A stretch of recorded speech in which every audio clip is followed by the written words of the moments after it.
നമസ്കാരം. കഴിഞ്ഞ NDA സർക്കാരിൻ്റെ കാലത്ത് പ്രതിപക്ഷം ഉയർത്തിയ നിരവധി ആരോപണങ്ങളുടെ സമയത്ത് ഉയർന്നു വന്ന ഒരു പേരായിരുന്നു പെഗാസസ്. ഏതു വമ്പൻ്റെയും ഫോണുകൾ അവരറിയാതെ ചോർത്തുന്നതിൽ മിടുക്കനാണ് ഈ സ്പൈവെയർ. ഇസ്രായേലിൻ്റെ കുശാഗ്ര ബുദ്ധിയിൽ നിർമ്മിക്കപ്പെട്ട ഈ സോഫ്റ്റ്വെയർ ലോകത്തിലെ പ്രമുഖ രാഷ്ട്രീയക്കാർ, ബിസിനസ്സുകാർ, പത്രപ്രവർത്തകർ ഇവരെയെല്ലാം ലക്ഷ്യമിട്ട് നിർമ്മിക്കപ്പെട്ടതെന്നാണ് റിപ്പോർട്ട്.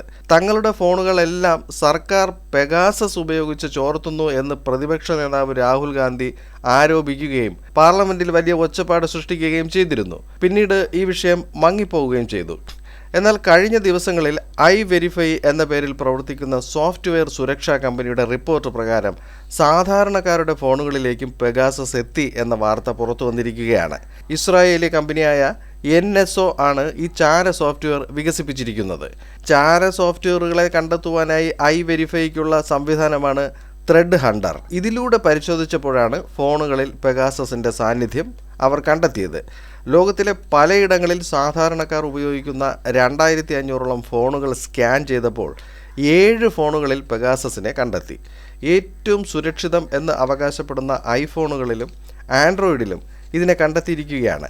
മെയിലുകൾ, ചാറ്റുകൾ, സംഭാഷണങ്ങൾ, ലൊക്കേഷൻ, ഫോട്ടോകൾ തുടങ്ങി സർവ്വതും അടിച്ചു മാറ്റുവാൻ പെഗാസസിന് നിഷ്പ്രയാസം കഴിയും.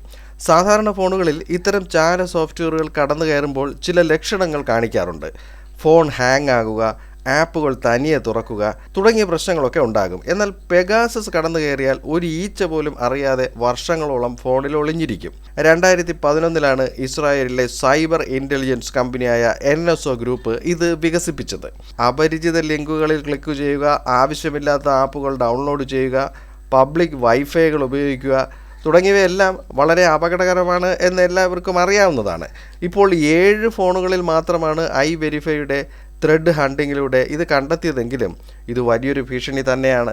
ഇനിയും കണ്ടെത്താനാകാത്ത ലക്ഷക്കണക്കിന് ഫോണുകളിൽ ഇതിൻ്റെ സാന്നിധ്യം ഉണ്ടാകാമെന്ന് കരുതാം. ലോകത്തിലെ പല രാജ്യങ്ങളും, പ്രത്യേകിച്ച് ഇസ്രായേലുമായി സൗഹൃദത്തിലുള്ളവർ NSOയിൽ നിന്നും പെഗാസസ് വില കൊടുത്ത് വാങ്ങി ഉപയോഗിക്കുന്നുണ്ട്. അവരുടെ രാജ്യസുരക്ഷയ്ക്കായി രാജ്യത്തിനുള്ളിലും പുറത്തും ഉള്ളവരെ നിരീക്ഷിക്കുക എന്നതിനാണ് ഈ ചാര സോഫ്റ്റ്വെയറിനെ ഉപയോഗപ്പെടുത്തുന്നത്. ഓരോ രാജ്യത്തിലെ സർക്കാരുകളുടെ ആവശ്യപ്രകാരം നേരിട്ട് അവർക്ക് സൈബർ സഹായം നൽകുന്നു എന്ന് NSO കമ്പനി മുൻപ് പ്രസ്താവിച്ചിരുന്നു. അപ്പോഴും സാധാരണക്കാരുടെ ഫോണുകളിൽ ഇത്തരം ഒരു ഭീഷണിയെപ്പറ്റി അധിക ചർച്ചകൾ ഉണ്ടായിരുന്നില്ല. പക്ഷേ ഇപ്പോഴുണ്ടായ ഈ റിപ്പോർട്ട് സൈബർ സുരക്ഷയിൽ ആശങ്ക ഉണർത്തിയിട്ടുണ്ട്.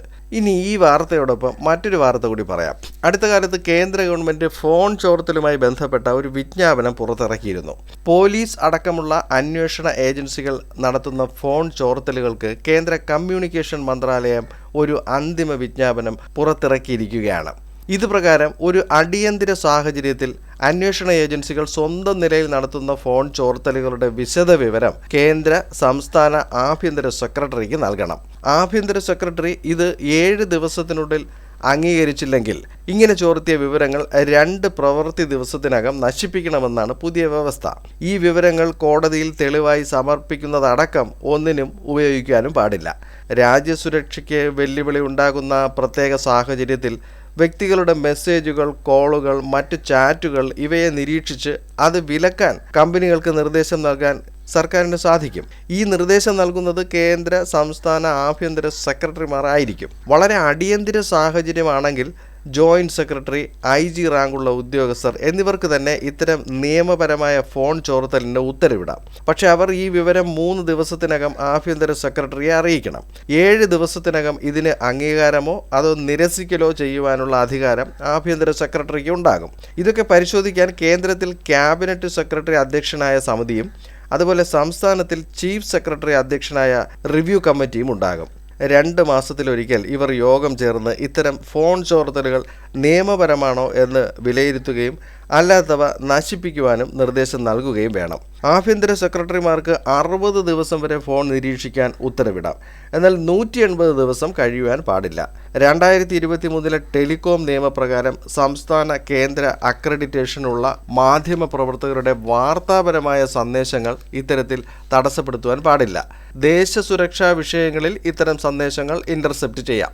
ഇതാണ് ഫോൺ ചോർത്തലുമായി ബന്ധപ്പെട്ട് ഉണ്ടായിരിക്കുന്ന കേന്ദ്ര സർക്കാരിൻ്റെ നിബന്ധനകൾ. ഇതാണ് ഇപ്പോഴത്തെ അവസ്ഥ. ഇനി സാധാരണക്കാരൻ്റെ ഫോണുകൾ ഉൾപ്പെടെ സകലതും സർക്കാരുകളുടെ നിരീക്ഷണത്തിലായിരിക്കും എന്ന പരസ്യമായ രഹസ്യത്തെക്കുറിച്ച് മനസ്സിലാക്കി പ്രവർത്തിക്കേണ്ടത് ഓരോരുത്തരുടെയും ഓർമ്മകളിൽ നിറയട്ടെ.